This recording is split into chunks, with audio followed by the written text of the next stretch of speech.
This is Stories News Center with Larry Adisa. High school events. High school's land poetry assembly and auxiliary gym. Parents welcome. 2:30. Student restoration dinner. A free ice cream on the 29th for high school. High school PBIS team in action. PBIS is a positive behavioral intervention and supports. Band practice. 4 o'clock to 5:30. Story and immediate events. Report cards will be given out tomorrow, February 24th, 2012. On the 20th and 24th, there will be cheerleader tryouts in the middle school gym for 6th graders only. There will be academic open house on February 28, 2012, 5 o'clock to 7 o'clock.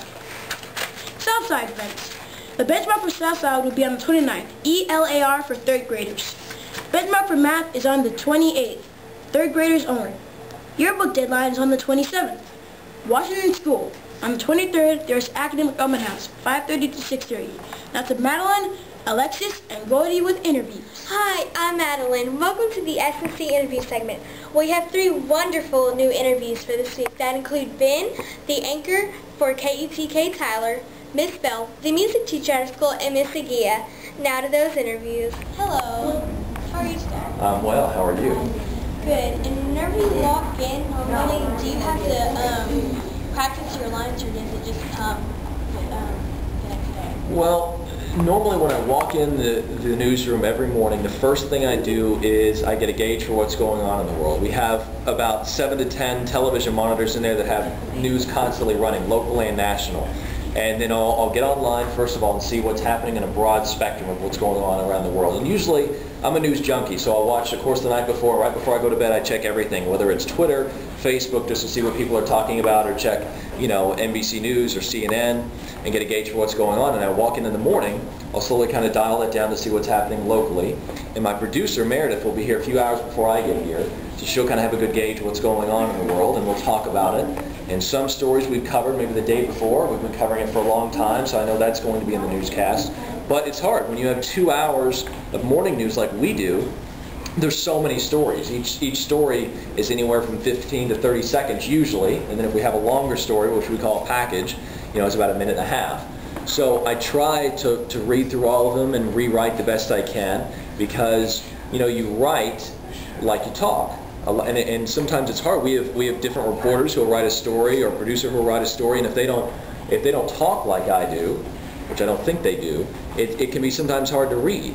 And so you have to kind of be aware. But you really get a gauge what you want to talk about, and the better you are familiar with the story, if anything wrong happens, which it will, if the teleprompter goes down, which it will, because it's technology and it always fails, you have to have your script first of all. But if you have a general background about what's happening, we were airing a story the other day, and I'm not too good with entertainment news, but I try, because we do that in the morning.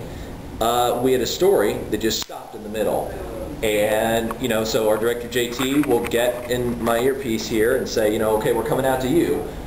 But what happens when that story doesn't air? We have 30 seconds of airtime that we have to fill.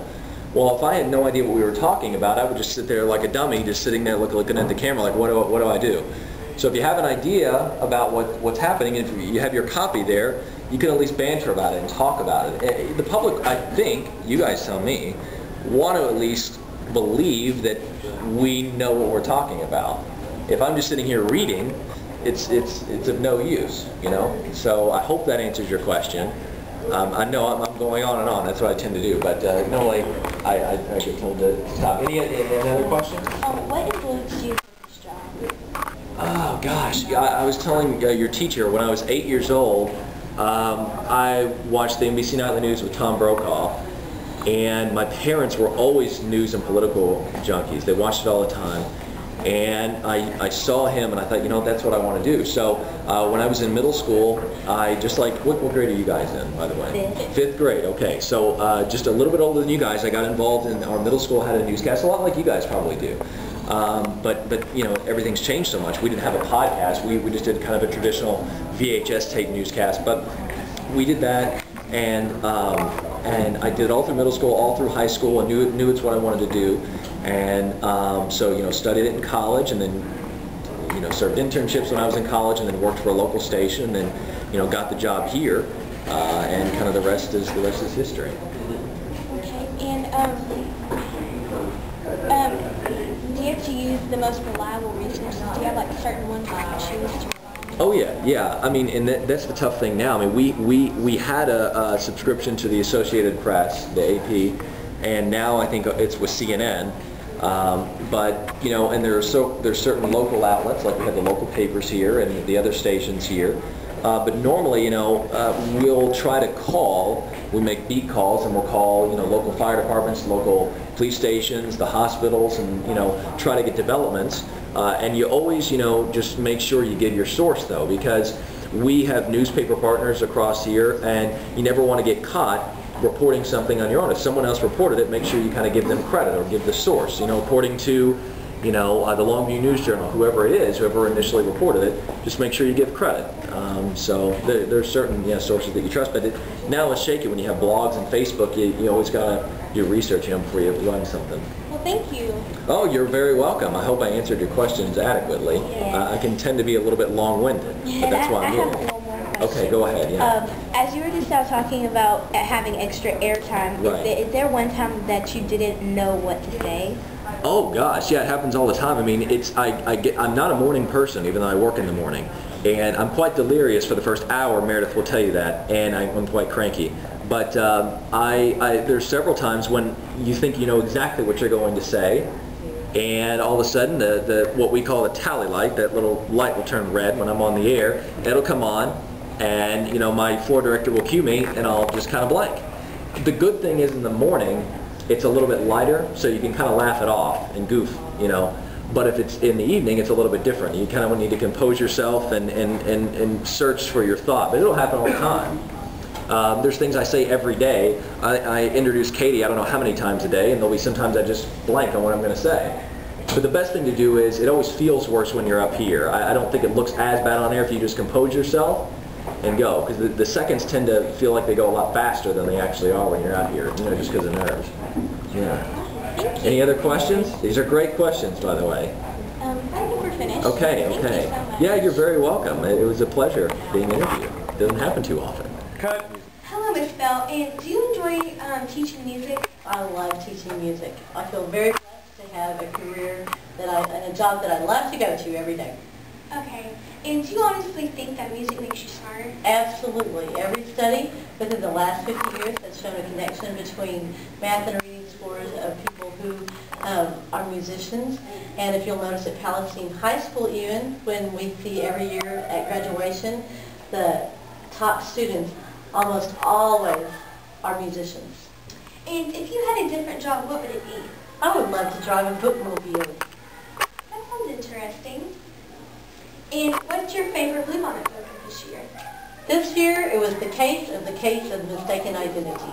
Wow. Is it a mystery? It was a mystery. I love mysteries. I love mysteries. And do you like singing? I love singing.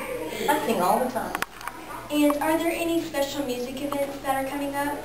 In the spring, we'll do a monster piano concert with all 16 keyboards playing at one time. And then the choir is also going to be doing another tour of Palestine. So those are big things that are coming up. Okay. Make sure you pay attention to those. And is there anything you want to say to the people out there? Just anything. I would like to tell the students that story that my goal for them is not necessarily that they become musicians, but they enjoy music for the rest of their lives. Okay, well, thank you, Miss Bell. Thank you. Thank you, Madeline. Hello, Miss Agia.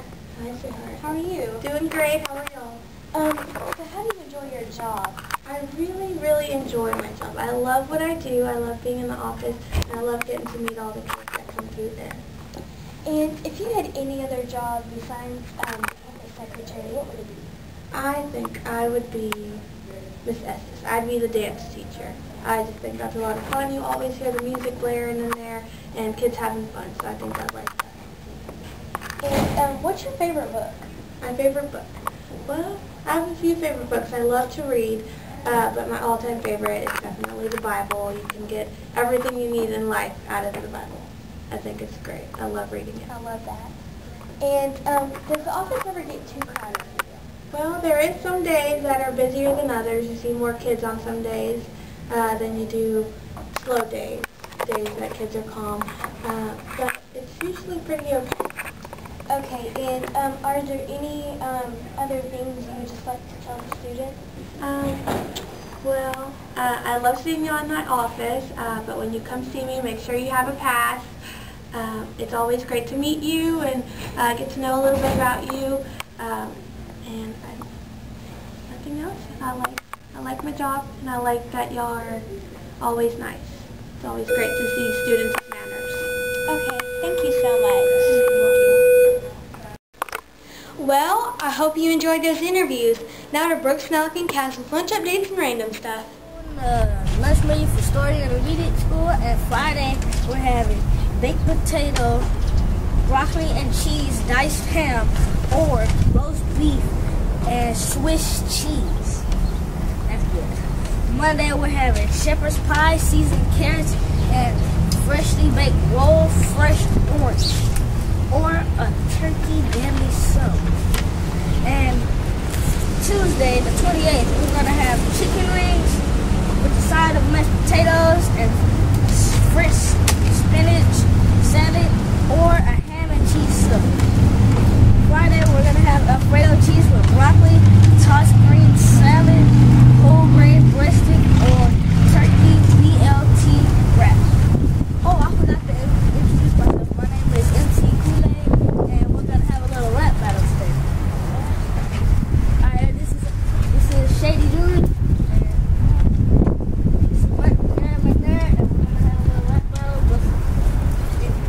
Shady, I'll let you start. Okay.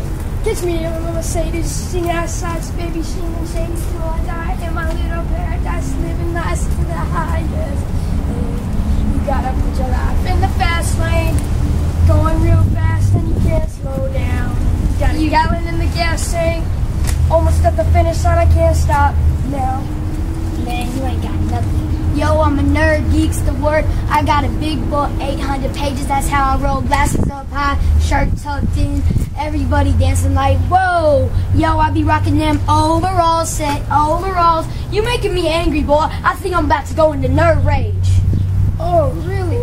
Well, I kick a sucker ball. I can kick my ballistics. Hey, you just a white soldier boy with no swag. Hey, you gotta put your life in the fast lane. Going real fast and you can't slow down. That's it, boy. There are 10 million. Almost at the finish line, I can't stop. Oh, man. You interrupted me. Alright, wait. Round 2. Freestyle rapping.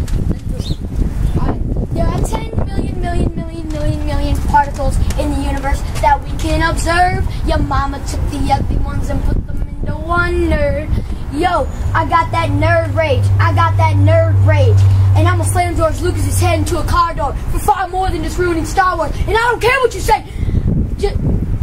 Doctor Who just isn't the same without Nicolas Cage.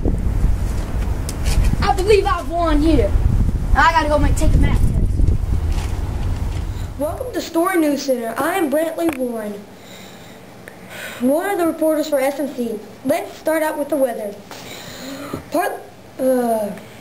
Friday is partly cloudy with a high of 64 degrees Fahrenheit.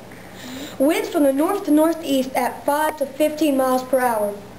Friday night, partly cloudy in the evening, then clear in the afternoon. Low of 36 degrees Fahrenheit. Winds from the north at 5 to 10 miles per hour. Saturday, it's clear, a high of 68. Winds less than 5 miles per hour. Saturday night, clear, low of 43 degrees Fahrenheit. Winds from the north to northeast at 5 to 10 miles per hour. Sunday, clear in the morning, then overcast. High is 70 degrees Fahrenheit. Winds from the northeast at 5 miles per hour. Shifting to the west in the afternoon. Sunday nights, that's the weather. Now here's Lacey with the movie schedule. Thanks, Brantley. First off is This Means War, rated PG-13 and 96 minutes long. Next is Ghost Rider 2, The Spirit of Vengeance. in 3D, rated PG-13 and also 96 minutes long. Journey to Mysterious Island, rated PG and 98 minutes long. Safe House, rated R, and 125 minutes long. Star Wars Episode 1, The Phantom Menace in 3D, rated PG and 136 minutes long. The Vow, rated PG-13 and 104 minutes long. Thanks for watching SNC. See you next time.